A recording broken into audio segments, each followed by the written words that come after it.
As we have been reporting, United Airlines has had a slew of problems over the past 2 weeks. Today, a flight from Australia headed to SFO was diverted because of maintenance issues. That's after an incident last week when a tire fell off a plane during takeoff here at SFO, crushed a car in the parking lot below. And then before that, an engine caught fire while flying near Houston. Joining us now to talk about this and more, aviation expert Scott Miller, a longtime commercial pilot who's now a lecturer at San Jose State University. We keep getting together, Scott, because things keep happening. Should we be looking at United, Boeing, or both when we're trying to lay blame? Well, in a little bit, I would almost say neither, only from the standpoint, the thing that's really strange about the latest string is just the fact that these incidents are happening pretty close together in point of time, combined with the increased interest the public has in these types of incidents. Now, if you're on one of these planes when something like this occurs, I understand it can be pretty trying and pretty stress-inducing.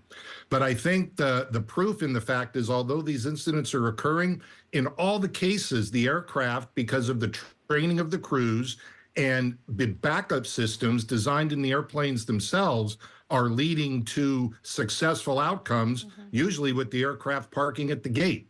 Certainly, we need to look at the causes for these and help prevent them from occurring in the future. But the fact that we've had such successful outcomes tells me the safety systems are actually working pretty well, because at the end of the day, all these aircraft are parking safely at the gate after the incident. It does give a little bit of comfort, I think, for folks when you say that. I'm curious, where do the airports themselves fit in all of this? Because lots of these are originating from SFO.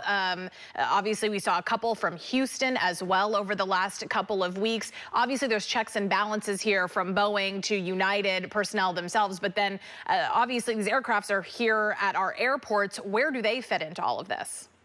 Well, keep in mind that the large network carriers operate on what we call the hub and spoke system, where the hub airports are where the flights are concentrated. And not coincidentally, both San Francisco and Houston are hubs for United Airlines. So United has their operations concentrated there.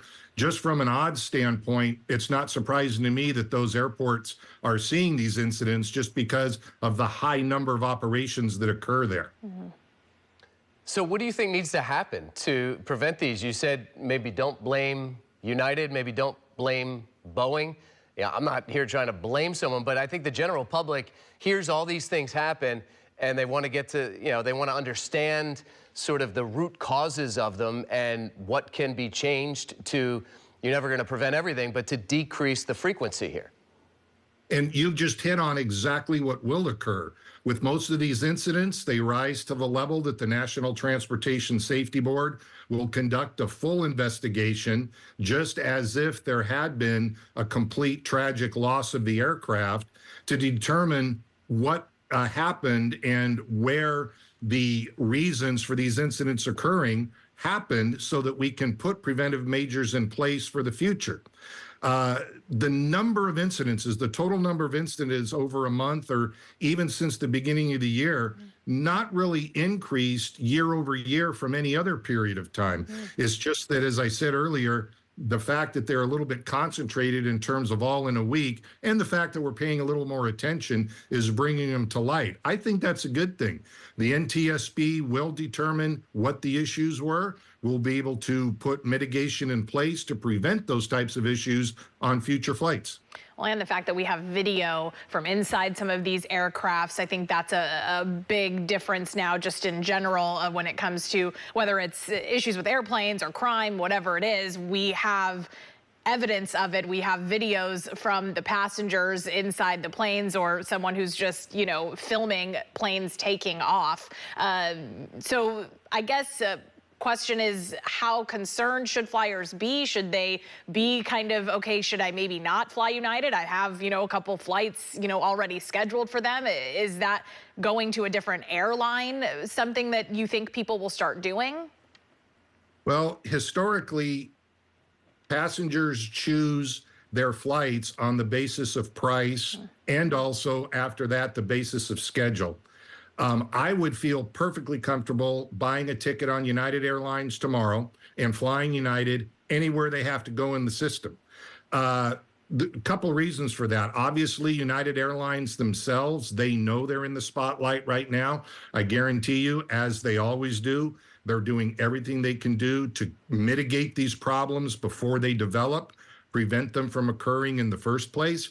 But as the investigations move forward, they'll be able to find areas where perhaps a little more focus would be required if that becomes evident after the investigation. Keep in mind that the United States is enjoying the longest bit of airline safety in terms of major accidents that's ever occurred since airlines started flying. That didn't happen by mistake. There's a lot of systems, tracking systems, data systems in place that are doing a great job of identifying risks before they become a hazard so that they can be mitigated. And that's happening every day of the week with the data that we'll be able to download from each flight. And those efforts are still continuing. Moving forward, the airline industry is only going to get even safer as a result of these investigations and keeping those safety management systems going. All right, we'll get you out of here on this. There's talk of these airlines going more Airbus and less Boeing because of the issues at Boeing. The stock was down for Southwest and also United.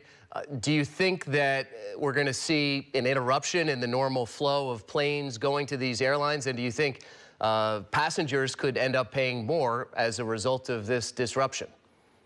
Well, I think it's going to be a little bit of both. There is no denying that the 737 delivery schedule is quite disrupted at the moment with the current inspections and studies going on at the Boeing plant right now. Both, as you indicated, United and Southwest are going to see significant reductions in their 730 deliveries over the summer. I think travelers will still have plenty of options to be able to get where they want to go in the short term. There may be some price increase just because of supply and demand issues, but the market will take care of this. The issue with United perhaps trying to jump to Airbus and getting a lot more Airbus aircraft, the delivery timeframes right now for both manufacturers are so far out because of the worldwide demand for new airplanes. Juggling those delivery positions at a short notice is pretty difficult to do. And my dad always tells me the best time to fly these airlines is after these issues happen because they're really focused and making sure that things are safer. Aviation expert Scott Miller, thank you so much for joining us. We really appreciate your insight. Thank you. My pleasure.